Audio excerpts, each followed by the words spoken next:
지난주에 이어서 이번 주에도 느헤미야 강해 대신 다른 주제로 말씀을 전하고자 합니다.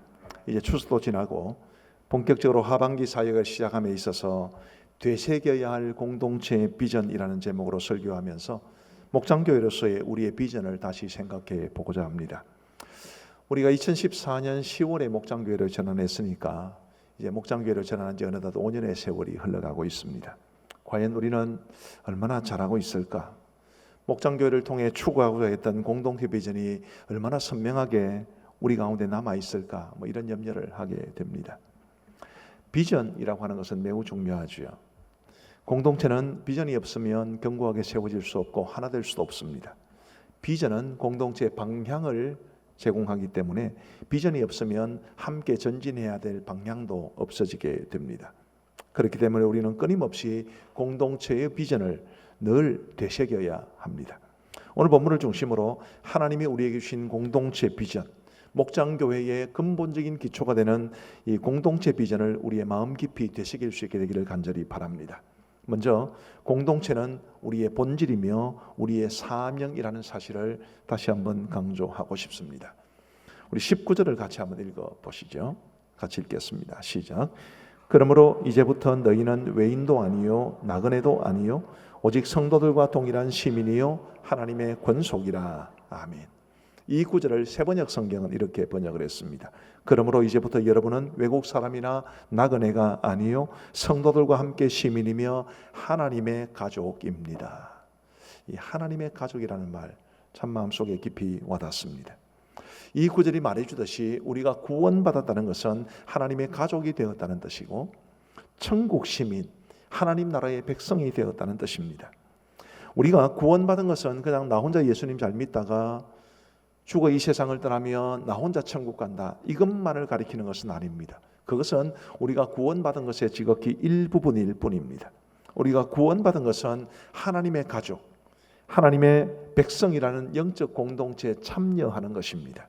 우리 하나님은 우리를 공동체로 부르신 것입니다. 그렇기 때문에 공동체는 우리의 본질이며 사명이라고 말을 하는 것입니다.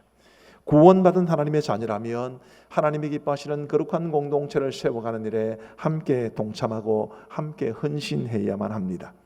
우리 사랑하는 성도 여러분, 여러분 모두 구원받으셨습니까? 여러분들이 구원을 받으셨다면 하나님의 가족이 되신 거죠. 맞습니까? 우리 장로 형님들 맞습니까? 우리 다 하나님의 가족입니다. 모든 가족에게는 가족 공동체를 아름답게 세워가야 하는 책임과 의무가 있죠. 마찬가지로 하나님의 자녀로 부름받은 모든 성도들은 하나님이 우리에게 주신 이 교회 공동체가 아름다운 공동체가 되는 일에 함께 동참하고 함께 헌신해야만 합니다. 목사로서 제가 가진 가장 큰 소망은 우리 교회가 하나님이 기뻐하시는 교회가 되는 것입니다. 이것보다 더 큰 소망도, 더 큰 비전도, 더 큰 기도의 제목도 없습니다. 저는 우리 교회가 아름답게 성장해 가기를 바라고 있지만 교회 성장이 저의 궁극적인 목표는 아닙니다. 큰 교회 목사로서 이름을 내고 저를 드러내는 것에도 별로 관심이 없습니다. 우리 가암정교회가 하나님이 기뻐하시는 교회가 되는 것, 그것이 저에게는 최고의 기도의 제목이며 저의 최고의 비전입니다. 성경을 읽으면 읽을수록, 그리고 연구하면 연구할수록 성경은 공동체에 관한 기록이라는 확신이 더 강해집니다. 그만큼 성경은 공동체를 강조합니다. 성경이 공동체를 강조한다는 것은 하나님께서 공동체를 강조하신다는 것과 똑같은 말입니다. 그렇기 때문에 우리 하나님께서 우리에게 정말 원하시는 우리 교회의 참된 모습이 뭐냐? 바로 영적 공동체인 것이고, 그렇기 때문에 이 공동체가 우리의 본질이며 우리의 사명이라고 말씀드리고 싶은 것입니다. 우리 교회는 목장교회입니다. 목장교회는 목장들로 이루어진 교회를 가리킵니다. 우리는 왜 목장교회를 시작했을까요? 목장교회는 공동체를 세우기 위함입니다. 그 외에는 아무런 목적이 없습니다. 하나님이 기뻐하시는 거룩하고 건강한 영적 공동체를 세우는 것, 그것이 바로 목장교회의 목적입니다. 제게는 그래서 목장교회보다 공동체가 더 중요합니다.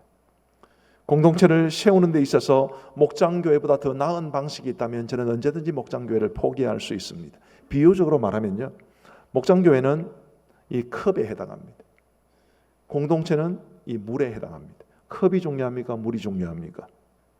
컵이 굉장히 비싸면 저는 컵 쪽을 택하겠습니다만, 그러나 일반적인 경우라면 컵보다는 물이 더 중요하겠지. 우리가 굉장히 목이 말라서 물을 마시고 싶을 때 물이 컵에 담겨있던 종이컵에 담겨있던 혹은 우리가 손바닥으로 떠서 먹던 그것은 별로 그렇게 중요하지 않습니다. 그러나 일단 그 물이 중요하다는 것을 알면 그 다음에는 이제 컵에도 신경을 쓰지 않겠습니까? 우리가 목장교회를 원하는 것도 바로 그 이유입니다. 제가 공동체에 대한 비전을 가지고 오랫동안 수년 동안 우리 교회 형편에 맞게 공동체 비전을 구체화할 수 있는 길을 연구하면서 나온 결과물이 바로 목장교회이기 때문에 우리 교회 입장에서는 목장교회가 공동체를 세우는데 최적의 방법이라고 믿고 있습니다. 그래서 우리 교회는 목장교회를 하고 있는 것입니다. 우리 사랑하는 성도 여러분, 지난 5년 동안 저를 믿고 잘 따라와 주어서 참 고맙게 생각을 합니다.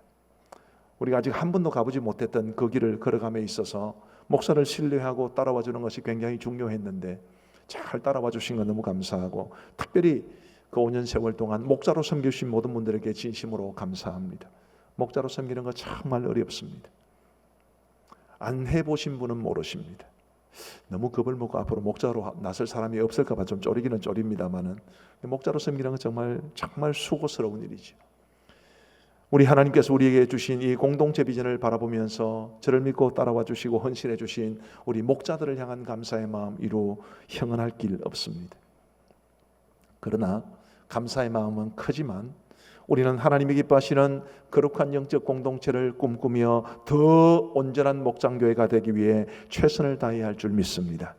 왜요? 공동체는 우리의 본질이며 우리의 사명이기 때문에 그렇습니다. 그러면 우리는 어떤 공동체를 지향해야 하겠습니까?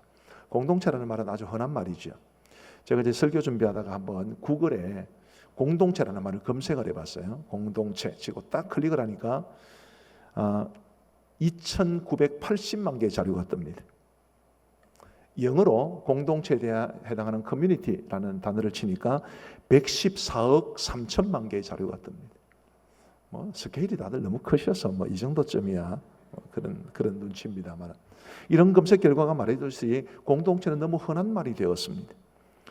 공동체가 흔히 쓰이는 만큼 자연히 우리 시대에 우리 사회에는 수많은 형태, 다양한 특징을 가진 수많은 종류의 공동체가 존재할 텐데, 그러면 하나님께서 우리에게 주신 성경을 통해서 말씀해 주신 공동체는 어떤 공동체인가, 여기에 대한 해답을 우리가 가지고 있어야 되지 않겠습니까? 그것을 저는 오늘 본문을 중심으로 세 가지로 말씀을 드리고자 합니다.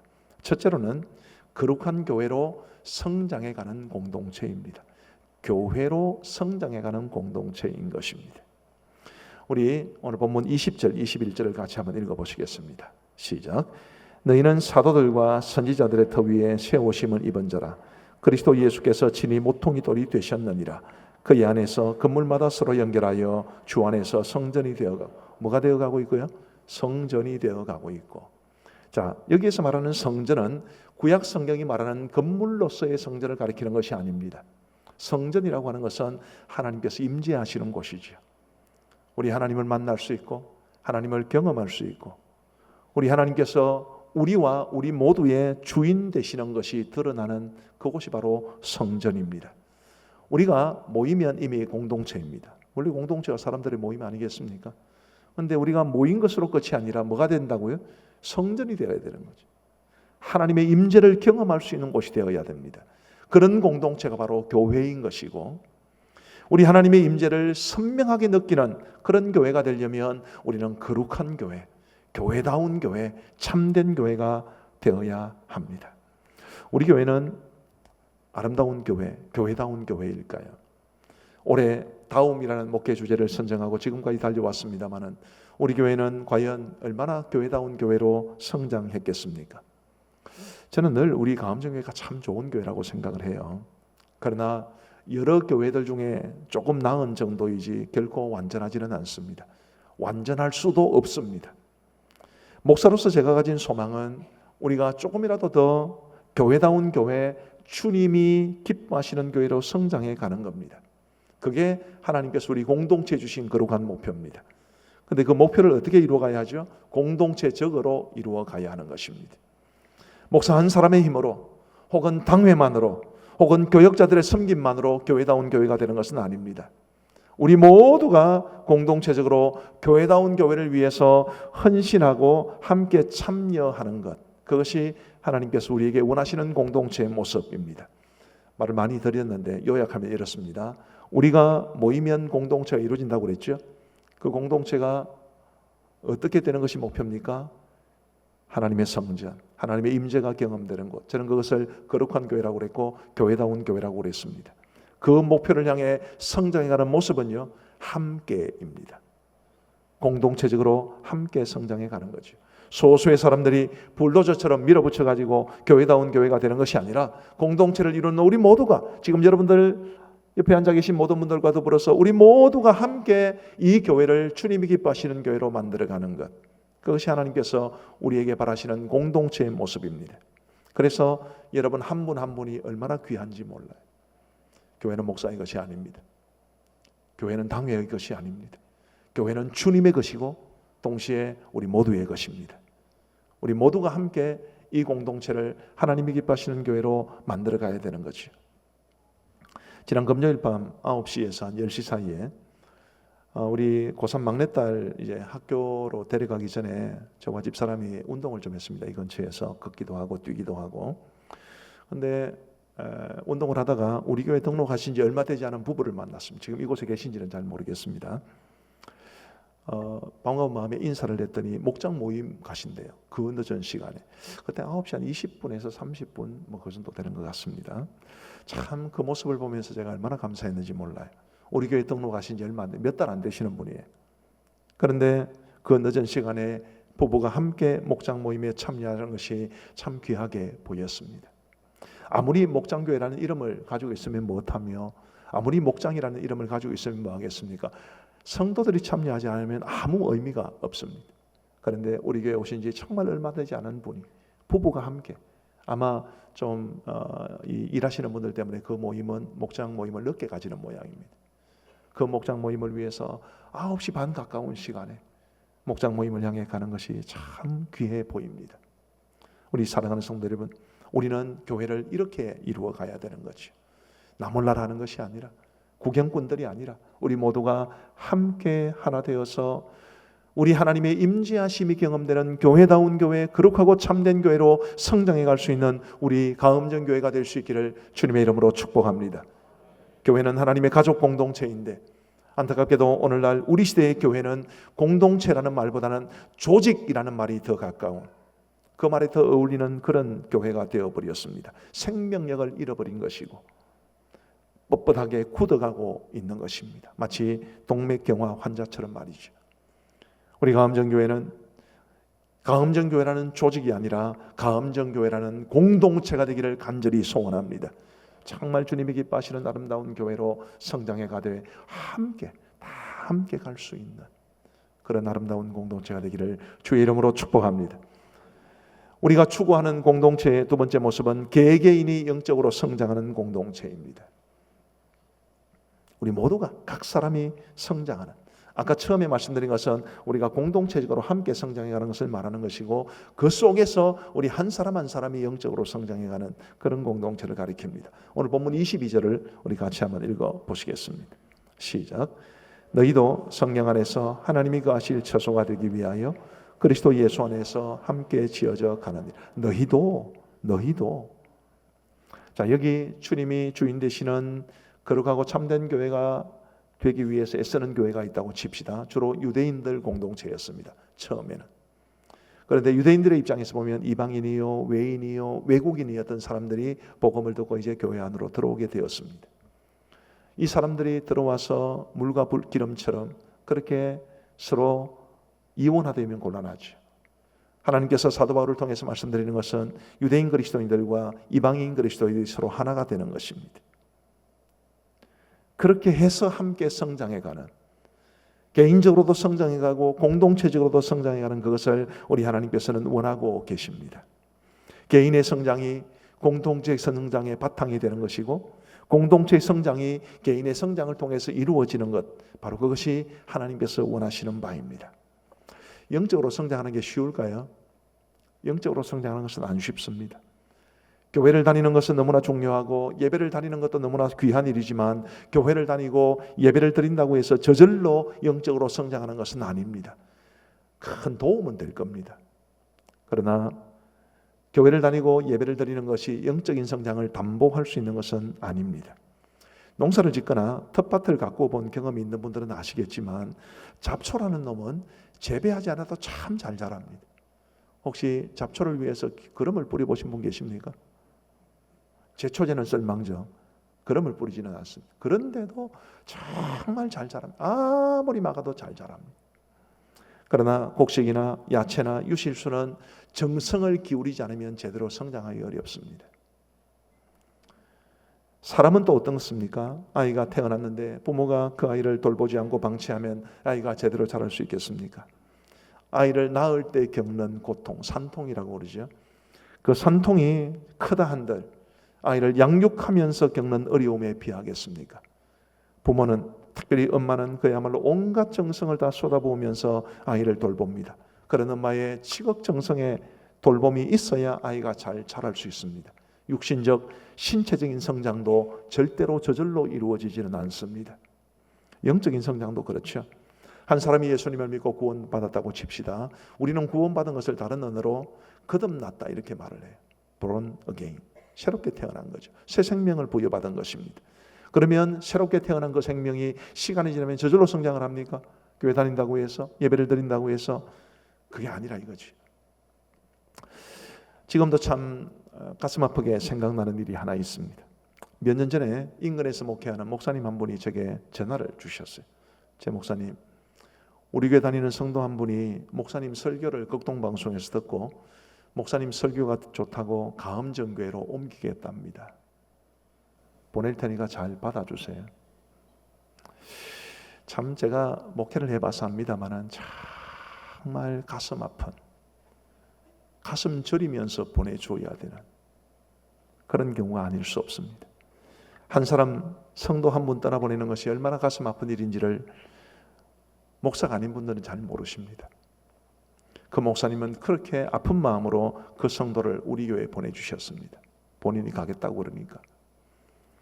그렇게 해서 그분이 우리 교회로 오셨는데 우리 교회 정작 오래 다니지를 못하셨어요. 몇 달 다니다가 교회를 떠나버리셨습니다. 멀리 이사를 가신 것도 아니고 그냥 우리 교회에 정착하지 못해서 떠나신 것입니다.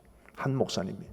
그것도 저에게는 선배 목사님이고 제가 참 존경하는 목사님인데 살을 베어내는 아픔을 느끼면서 보내준 성도를 제가 잡지를 못한 거지. 우리 교회가 잡지를 못한 것입니다. 벌써 7, 8년 세월이 지난 것 같은데 아마도 그분에 대한 이야기는 제가 어쩌면 은퇴할 때까지, 아니 아마 죽을 때까지 제 마음속에 큰 상처로 남아있을 가능성이 높습니다. 그 성도님은 왜 우리 교회에 정착하지 못하고 떠나야 했을까요? 여러 가지 이유가 있을 수 있겠죠. 제가 그분한테 이야기를 들은 것은 없습니다. 그러나 제가 생각할 때 가장 큰 이유는 그분이 예배만 드렸기 때문입니다. 소그룹에 속하지를 못하셨어요. 그때는 우리 교회가 목장이 아니라 구역 제도를 가지고 있었는데 구역에를 속하지를 못하셨습니다.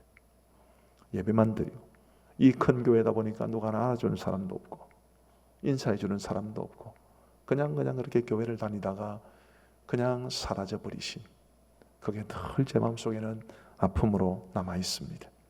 교회를 다닌다고 예배를 드린다고 해서 저절로 영적으로 성장하는 것은 아니다라고 말씀드린 이유가 여기에 있습니다. 우리 교회 그 외에 다른 분들도 많이 계세요. 등록하지 않고 우리 교회를 몇 달 혹은 몇 년을 다니시다가 그냥 흔적도 없이 사라지는 분도 계십니다. 지난 총회 때 우리 선배 목사님 한 분을 만났습니다. 그 목사님이 몇 년 전에 저한테 역시 전화를 하셔서 딸을 우리 교회에 보낼 테니까 신앙적으로 잘 지도해 주세요. 그렇게 부탁을 하셨습니다. 네, 그러고 확인하고 잊어버리고 있었어요. 성도들이 많으시니까. 이번 총회 때 만나는데 제 목사님 우리 교회 떠난 것 우리 딸 떠난 것 알죠? 그러더라고요. 사위가 구미 쪽으로 직장 발령받아서 떠났다고 합니다. 참 이런 일들이 큰 교회에서는 비일비재하게 일어납니다. 근데 이게 저는 너무 마음이 아파요. 교회를 떠나고 말고 이런 차원을 떠나서 참 영적으로 성장하는 모습이 보이면 딱 눈에 두드러지게 드러날 텐데 그렇지 못한 채 그냥 군중 속에 파묻혀 있다가 그냥 사라지는 그런 경우가 참 많습니다. 제가 저희 교회에서 담임으로 사역한 지도 이제 곧 만 10년이 다 되어 갑니다. 짧지 않은 세월이죠. 그 세월 동안 이분은 정말 영적으로 성장했다라고 생각되는 분들이 참 많이 있습니다. 그런 분들을 보는 것은 저에게는 한없는 기쁨입니다. 사도 요한은 요한 3서에서 내가 내 자녀들이 진리 안에서 행한담을 듣는 것보다 더 기쁜 일이 없도다라고 했는데, 저는 이 말씀의 의미를 조금씩 배워가고 있습니다. 성도들의 삶이 변하고 영적으로 성장해서 믿음으로 살아가는 것을 보는 것보다 더 큰 기쁨은 없습니다. 그러나 거꾸로 그렇게 하지 않고 그냥 교회만 다니다가 유야무야 되는 경우는 제 마음을 참으로 아프게 합니다. 우리 교회가 모든 성도들이 영적으로 성장하는 교회가 될 수 있기를 간절히 바랍니다. 그러기 위해서 목장이 필요합니다. 우리 교회는 이미 너무 커져서 목사인저도 주일날 예배 때 만나는 성도들을 다 알지를 못합니다. 제가 한 가지 잊어버릴 뻔했는데 오늘 예배 마치고 저 올라가서 인사하겠습니다. 좀 미안한데 저쪽 분들을 더 몰라요. 제가 한 달에 한 번이라도 얼굴이라도 좀 익히기 위해서 올라가는 거니까 제발 만나주고 가있어. 이름과 얼굴은 안 다쳐도 어떤 기도 제목이 있는지, 어떤 고민이 있고 어떤 아픔이 있는지를 저는 잘 모릅니다. 알지 못하는 경우가 많죠. 이런 환경에서는 개인의 영적 성장을 기대하기가 어렵습니다. 개개인의 영적 성장을 위해서는 가음정교회라는 이 큰 울타리도 있어야 되지만 목장이라는 작은 울타리도 있어야만 합니다. 부디 우리 교회는 모든 성도들이 목장에 속해서 목장 안에서 목장의 돌봄을 받고 그리고 말씀과 기도에 기초한 우리 목장 식구들과의 사랑의 교제를 통해서 영적으로 잘 성장해 갈 수 있게 되기를 간절히 소원합니다. 우리가 추구해야 될 공동체는 이런 공동체입니다. 우리가 공동체적으로도 성장하지만 개개인도 성장할 수 있는 그런 공동체를 우리는 꿈꿔야만 합니다. 마지막으로 우리는 어떤 공동체를 지향해야 합니까? 이 힘들고 어려운 세상에서 함께 믿음으로 살아가는 공동체입니다. 여러분, 우리가 살아가는 이 세상이 믿음으로 살아가는데 얼마나 힘겹고 얼마나 어렵습니까? 이 힘든 세상을 살아가면서 서로 힘이 되고 서로 의지가 되는 것이 바로 우리가 지향해야 하는 공동체인 것입니다. 제가 몇 번 소개를 해드렸습니다마는 공동체에 관해서 정말 소중한 교훈을 주는 비유가 있어서 한 번 더 소개를 해드리겠습니다. 미국 캘리포니아주의 북쪽에 레드우드 국립공원이라는 곳이 있습니다. 레드우드가 많은 곳이죠. 레드우드는 세계에서 가장 크게 자라는 나무 중에 하나입니다. 수령이 2-3천 년 정도 되고요. 이 둘레가 10 몇 미터가 되는 그런 나무들도 있습니다. 높이는 100m에 이르는 나무들도 있습니다. 화면을 한번 보실까요? 제가 몇 번 보여드렸는데 저거는 좀 작은 나무들입니다. 그 다음 화면을 보시면 이렇게 차가 드나들 수 있도록 그런 나무도 있습니다. 이런 레드우드들이 모여있는 곳이 레드우드 국립공원입니다. 그런데 놀랍게도 이처럼 엄청나게 큰 나무의 뿌리가 의외로 깊지는 않다고 합니다. 지표에서 한 3m, 깊으면 4m 정도 내려간다고 그래요. 그러면 저렇게 나무가 크면 비바람도 많이 맞지 않겠습니까? 제가 잘 압니다. 몸띠 큰 사람은 뭘 맞는 게 많아요. 지나가도 사람하고 부딪히는 것도 많습니다. 저렇게 큰 나무가, 저렇게 높은 나무가 어떻게 비바람을 겪어내면서 2-3천 년 세월을 지내올 수 있었을까? 비결은 뿌리의 구조에 있었습니다. 저 레드우드가 원래 나무 뿌리가 얕게 내려가는 나무가 아니고요. 나무 뿌리가 쭉 내려가다가 암반을 만나면 더 깊이 내려가지 못하고 옆으로 번지지 않겠습니까? 그럼 이쪽에 레드우드가 있고 이쪽에 레드우드가 있으면 이쪽에서 나온 나무 뿌리와 이쪽에서 나온 나무 뿌리가 뒤섞이게 됩니다. 바로 거기에서 강력한 힘이 나옵니다. 그래서 지표면에서 볼 때는 각각의 나무가 다 떨어져 있는 것 같아요. 그런데 지면에서는 그 나무들이 거대한 나무들의 공동체처럼 서로 얽히고 설켜 있습니다. 그게 바로 그 엄청난 비바람 속에서도 뽑히지 않고 레드우드가 수천 년을 버텨온 비결입니다. 저는 이것이 우리의 공동체적인 삶에 굉장히 중요한 도전을 준다고 생각을 합니다. 우리가 다 따로 갔습니다. 저의 삶이 따로고 우리 장로님들의 삶이 따로 같고 우리 찬양대원들과 저의 삶이 따로인 것 같습니다. 그러나 보이지 않는 우리 성령 하나님의 은혜 가운데 보이지 않는 손길 속에서 우리의 삶은 하나가 되어야만 합니다. 그래서 서로 도와주고 섬겨주고 사랑해주고 기도해주고 그래서 우리가 힘든 이 세상을 이겨낼 수 있어야 하는 거죠. 지난 8월 22일 날 광주대에서 하기 졸업식이 있었습니다. 그 졸업식에서 뇌병변 장애인 최성규 씨가 사회복지학과를 졸업하고 학위를 받았습니다. 이분은 지체장애 1급인데 지난 4년 동안 휠체어를 타고 학교를 다니면서 열심히 공부해서 졸업까지 하게 되었습니다. 이분의 노력도 대단하지만 이 최성규 씨의 배후에는 박종열 씨라는 정신지체 1급 장애인의 도움이 있었습니다. 지체장애인 최성규 씨와 지적장애인 박종열 씨는 1996년에 광주의 한 복지원에서 만났는데 그 이후로 두 사람은 마치 한 몸처럼 살아왔다고 합니다. 그래서 복지원에서도 이 두 사람의 별명이 강력접착제일 정도로 두 사람은 떨어지지 않았습니다. 말 그대로 피 한 방울 섞이지 않았지만 오랜 세월을 함께 지내오면서 서로의 부족한 점을 채워주고 가족보다 더 소중한 존재가 되었습니다. 최승규 씨가 대학 공부를 하는 그 4년 동안 박종열 씨는 최선을 다해서 도와주었습니다.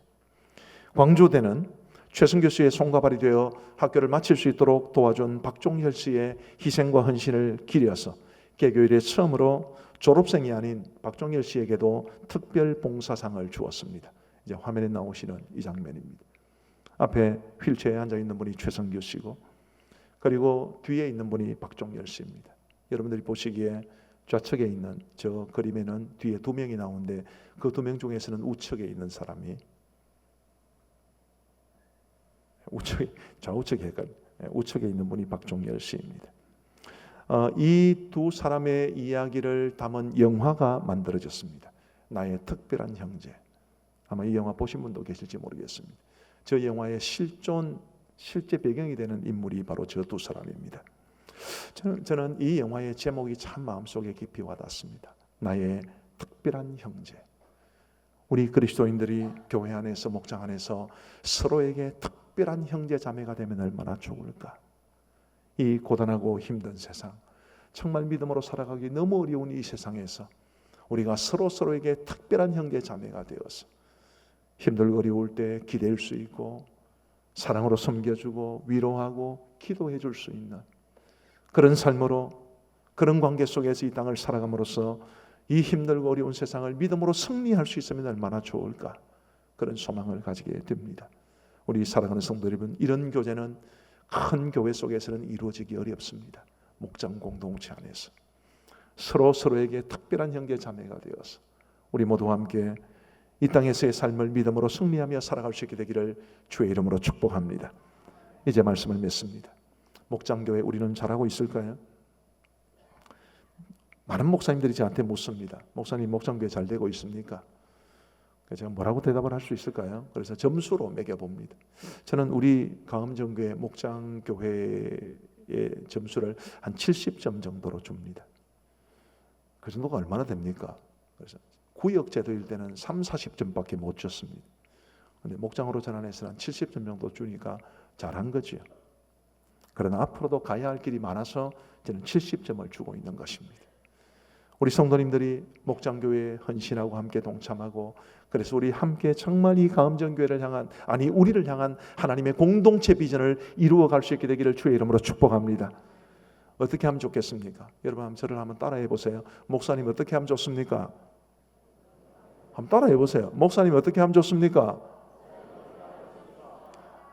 저만 믿고 따라오세요. 지금까지도 그러셨잖아요, 그죠? 지금까지도.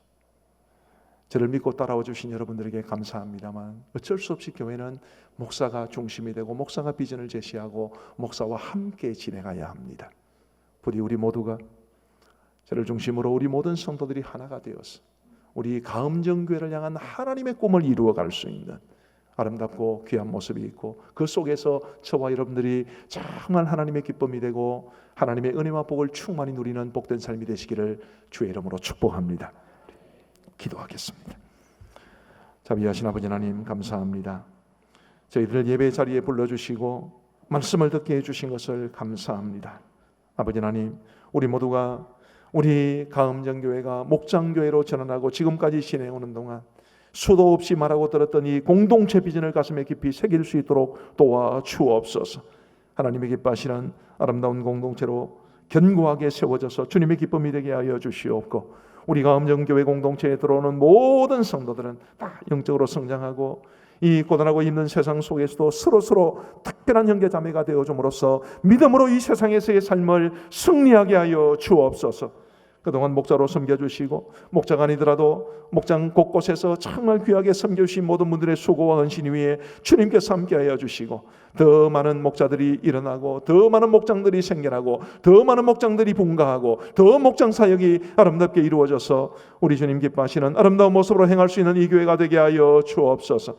이번 한 주간 우리 성도들의 삶을 지켜주시고 주의 평강 가운데 인도하여 주시고 항상 구름기둥과 불기둥으로 이스라엘 백성들을 보호했던 것처럼 우리 하나님께서 성령으로 이번 한 주간 우리 성도들의 삶을 지켜 주옵소서.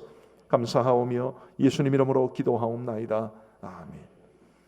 우리의 생명과 소망이 되시며 교회의 머리가 되시는 구주 예수 그리스도의 크고 놀라우신 은혜와 우리 아버지 하나님의 무한하신 사랑과 성령의 위로교통 충만하심이 우리 모든 성도들 머리 위에 이제로부터 영원토록 함께 있을지어다. 아멘.